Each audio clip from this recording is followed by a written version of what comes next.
How is it going, guys? Drew Peacock here, back with another video, and I was supposed to go to a car meet today. However, I'm not feeling too well. I don't know if you guys could tell. My eyes are all watery and stuff. I keep sneezing. I'm sorry, my voice is a little bit hoarse as well. So I apologize for that. I do plan on going to Cars and Coffee tomorrow morning. That's why I'm just staying in tonight, trying to get a little bit better, but I just couldn't make it out to a car meet today, sadly. As much as I wanted to drive this beast right here, I have just felt like throwing up all day, and I haven't yet, but I probably should. One thing that will make me throw up is looking at the cars on this list. Not necessarily saying that they're ugly, but just the thought of them, just, you know, like, no, not for me, not at all. Today I'm going to be giving my list of 5 cars that look fast, but are actually slow. And what I mean by that is cars where their appearance doesn't really match their performance. Obviously, Miatas are slow, but their appearance looks slow as well. Like, nobody's seeing an NA or an NB Miata and saying, that shit's gotta have 500 horsepower. No, nobody's saying that. We all know it's a Miata. I'm talking cars that look aggressive, look like they're packing some horsepower, looking like it'd be a fun run, but it's a waste of gas. Drive what you want. I don't give a shit about it. I ain't losing sleep about it. So let's go ahead and dive right in. This first one's gonna rustle a lot of feathers. I'm sorry. I just gotta come out and say it. I have to come out and say it. If not, I know I'll be doing the world dirty by not putting this on the list, and that is Dodge Charger and Challenger RT or below, maybe even Scat Packs. I'm sorry, especially when you got the SRT kit on that bad boy. Oh, brother, boy. You have the most underpowered V8 on the market. Like, I can't think of a slower V8 out there. You might as well have just got the V6 at that point because you don't got really V8 performance and you still have dog shit gas mileage. The cars look cool. I mean, I think we can all agree that a Dodge Charger and Dodge Challenger look pretty decent for what they are, but oh my god, man, those things are so underwhelming. I don't know whose good or I guess bad idea at Dodge it was to put the SRT kit on every model, but I'll be cruising on the road and I'll see this aggressive looking Charger, maybe quarter mile up, be like, oh, let's see if he wants to play with Uncle Coyote here. Let's see if we can pull up on him real quick. And I pull up and it's just an RT, and I'm not wasting my gas on that. I ain't wasting no gas on no RT. What are we doing? You know, I don't even know if I'd waste my gas on the damn STI on an RT. I don't think it's worth it. You know, so what? You beat an RT, big whoop. Who gives a shit? The only people buying RTs are the people dumb enough to get talked out of buying a Scat Pack because they didn't get approved. And the only people buying Scat Packs are people that can't afford Hellcats. I don't know the Charger RT's horsepower number off the top of my head, but the power to weight ratio is just so off balance that it's like 340 or something like that. I forgot what it is. I'll post it in right here. But regardless, it's a slow car. Looks cool. It's a very slow car, sadly. Anyways, next car on the list, and I don't think there's going to be a single person that disagrees with me on this one. The BRZ looks a lot faster than it actually is. The new model is a little bit different. I don't really want to talk about the new model, maybe in a later video. I actually want to review one before I have a solid opinion about it. But I'm talking about the old BRZ, the FRS, the BRZ, and the later 8.6 that came around. But dude, when I first saw those, I was like, hey, that's not a bad looking car. That thing looks pretty damn quick. I'm sure it's a pretty fun car. And then every review out there, I think, mentions how just underpowered that car feels. Like, I don't know why it took so long for them to add some horsepower to it, but the torque curve is just dog water. That car needed a higher trim level right out of the gates. Like, if you want to have the NA Boxer underneath the hood, that's fine with me. If you want to have the base model have 200 horsepower, that's fine with me. But give the people what they want. Put a turbocharged version in there. Imagine if it had the STI power plant underneath the hood. Oh my god, that would be like probably one of the hottest cars ever to sell, because it is just what the people are asking for, and for some reason Toyota slept on it. When I say Toyota, I mean, you know, the 3 companies that all work together on it, but you guys get what I'm saying.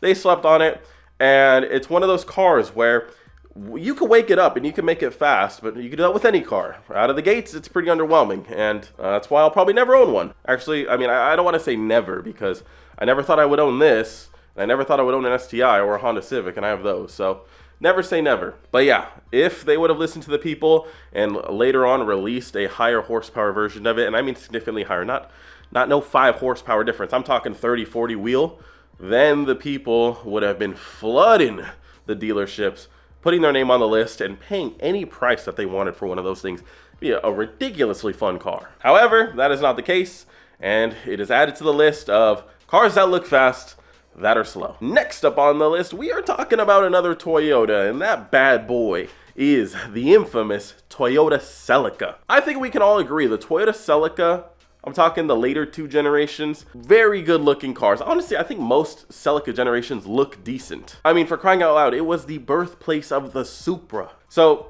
Toyota did something right with the car. However, unlike the Supra, that car died. And I don't want to say it died fast because it's not a fast car. It died slowly. It had a slow, painful death. We heard it screeching for quite some time.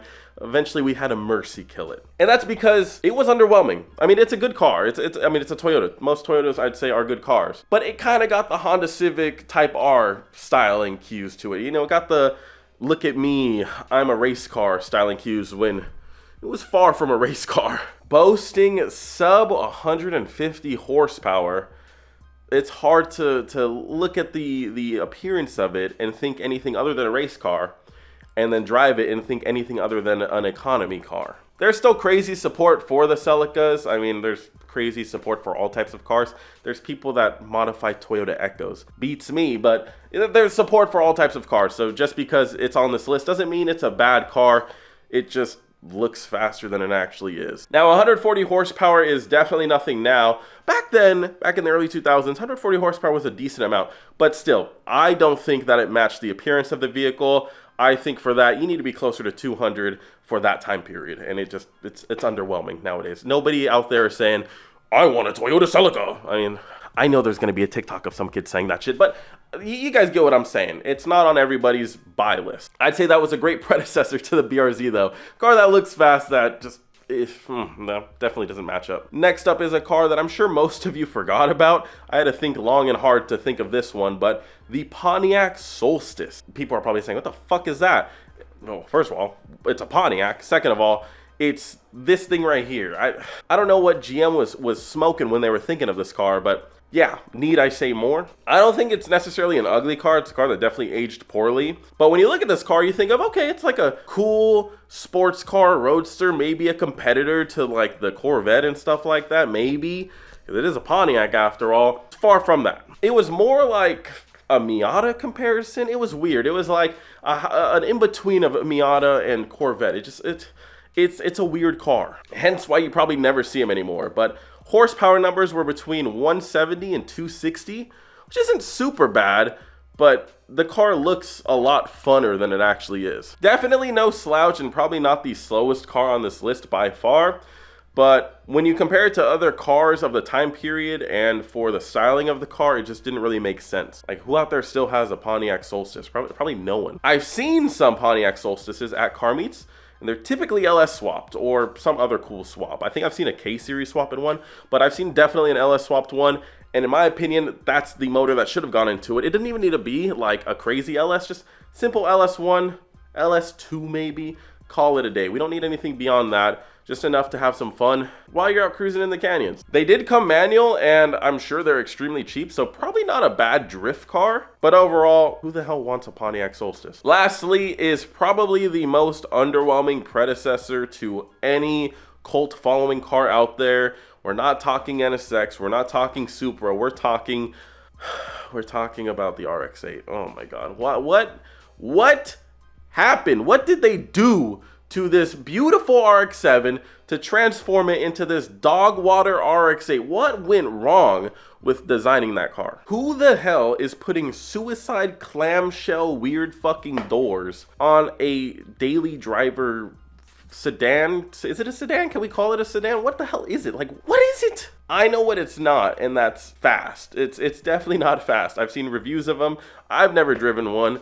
I don't really want to because they just look so boring to drive. You really need to rev that thing out to get it to wake up at all. And it doesn't get good gas mileage. It doesn't do anything really right. Like, you can like the car, and I'm not telling you guys what you can and cannot like, but the car looks a hell of a lot cooler than it actually is. But Drew, it has a rotary. That's cool. It's cool in the right car. Put a rotary in anything but that car and it's cool. Weirdly enough, I wouldn't be against picking one up just because I think you can find them for very cheap and you can do cool things to them.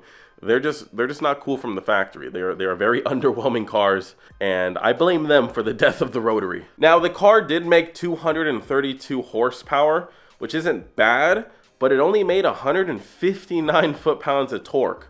your Harbor Freight impact gun will do more torque than that piece of shit motor. You guys see what I'm saying here? And I know rotaries aren't known for having good torque numbers, but come on, like, what is that? I don't have a solution for how to make the car better. I think it was one hell of a gamble, and I don't 100% hate the car, like I said. I wouldn't mind owning one in the future, just because if I wanted to get into a rotary platform, I would either go FC, which is the more likely option, or RX-8. I think the FC would be way cooler. I'm not paying FD prices. FC is cool with me. But yeah, another car that looks cool, looks fast, but is slow as shit. Anyways, guys, let me know what cars I left out. I definitely left a lot out. Let me know down below, and maybe we'll have a part 2. Anyways, hopefully you did enjoy this video. Sorry I don't feel well. Tomorrow, hopefully we'll go to Cars and Coffee. We'll see. Anyways, subscribe, and until next video, peace.